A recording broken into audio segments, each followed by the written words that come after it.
Welcome back. This is video 2. In the last video, you guys learned about set notation, and you should have just completed your set notation practice via Zoom. And now we're going to take a little bit more notes on something called interval notation. And this information in the chapter is actually not in chapter 1, it's actually in chapter R.1. It's kind of the first section in the textbook.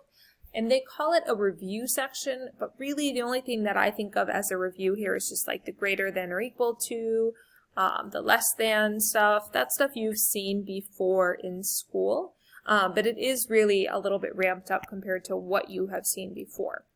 But like I said, we will be using this notation to talk about functions and to describe functions, so it's going to really help us in our description of functions.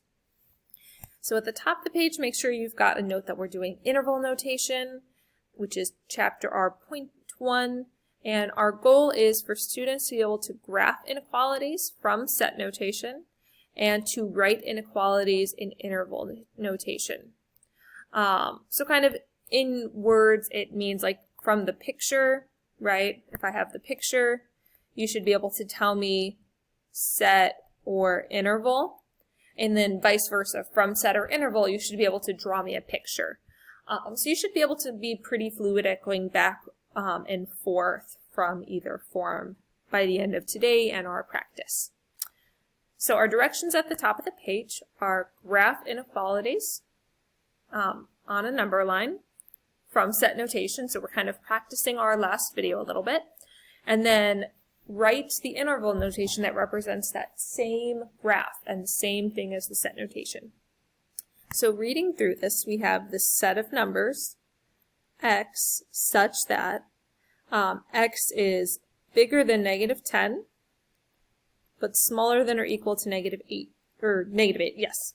So remember, this one is what I call a sandwich, and it's because x is kind of stuck between those numbers. So I normally like to include them, and I'll typically put 0 as like a place marker. And looking at this, I cannot actually equal -10, so not equal. So when it's not equal, I'm going to do an open circle. I can equal -8, so I'm going to do a filled-in circle to say I can actually be at that specific value. And I'm stuck between them. I'm sandwiched between them. Now, interval notation, I actually prefer to set notation. That's my personal preference. Everyone kind of has their own preference. But the way interval notation works is you have your lowest point and your highest point. So it goes kind of low to high.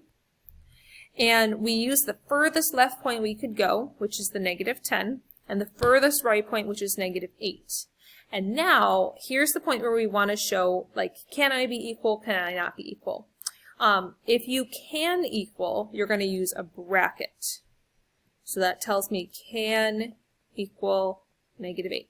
If you can't equal, you're going to use parentheses. So can't equal -10. So if you look at this, I think it's kind of nice because they really, in this interval notation, do capture what's going on in the graph pretty nicely on the number line. In your textbook, just a heads up, your textbook prefers to do the graphs using these symbols. So what the graphs will look like in the textbook is instead of having the open and close circles, they'll actually just do a bracket and a parentheses like that. So you guys kind of know that that's coming your way. So that's what interval notation looks like. And I believe at the bottom, I've got a little place where we can keep a note. So like, you know, have your little picture as a reminder of the differences. And then this one was like open versus filled. So just to remember, if you have like something like these symbols, that tells me it's open. So like no fill, and you use parentheses. If you have the or equal to, that tells me to fill, and I use brackets. I just like kind of keeping a note of how the symbols go together. And I think a lot of students really like having that as a reminder of when you use brackets versus parentheses and all that stuff. And I'll also put it above just to have that visual there right above. So that's kind of like a nice little cheat sheet area, so to speak, like kind of seeing all the symbols. Your textbook does actually have a really nice little table as well, where what they do is they go through an example of all the different types.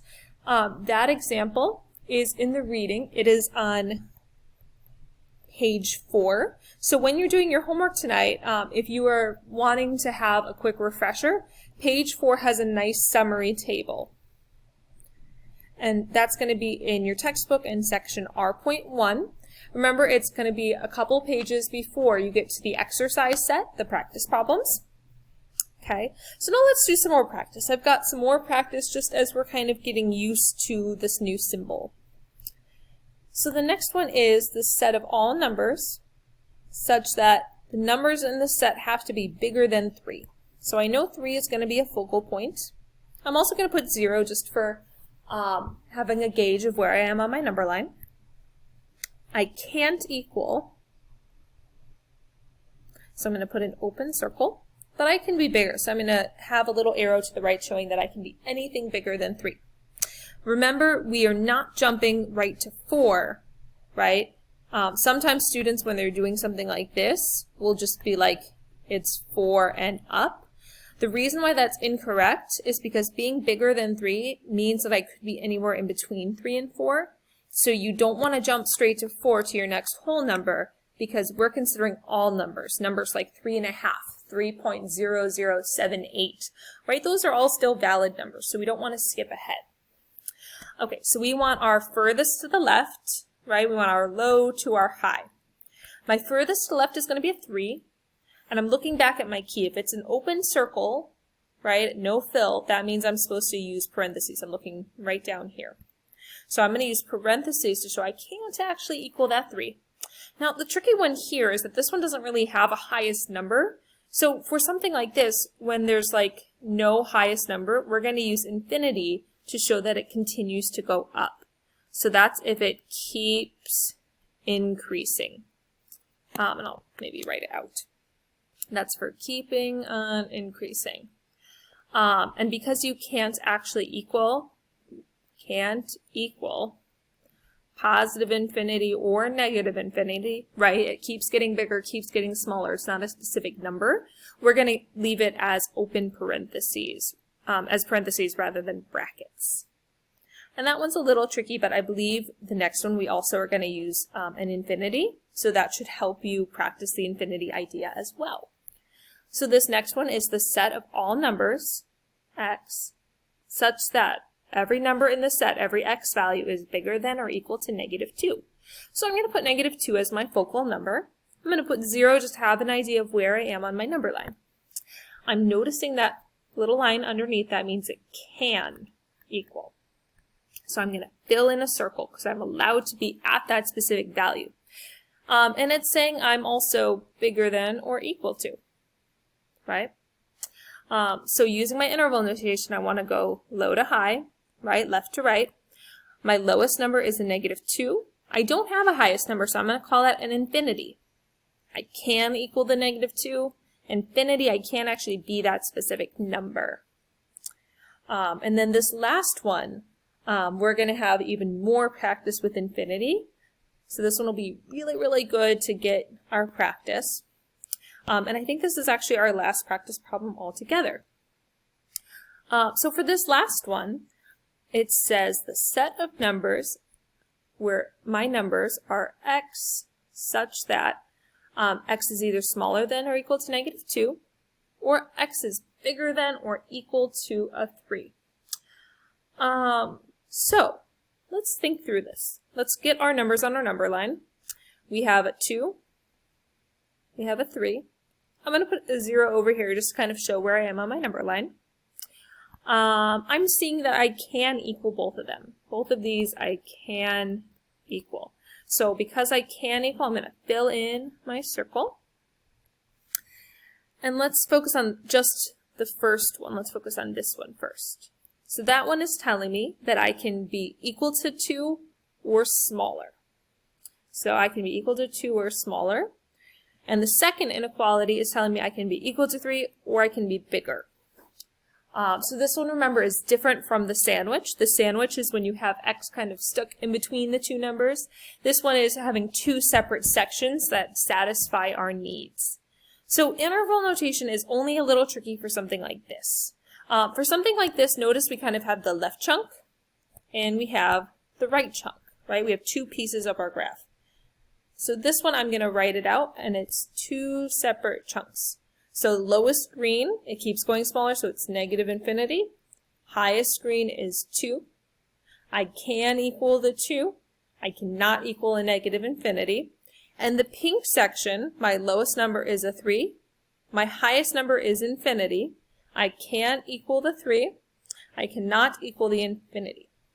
And instead of an or, what we put in between is a little U symbol. That is a mathematical symbol that means or, and it's just how mathematicians kind of compact their work and make it a little bit easier. And if you have questions on this one and want to talk through, we're going to come back together and you can get your questions answered before we do practice.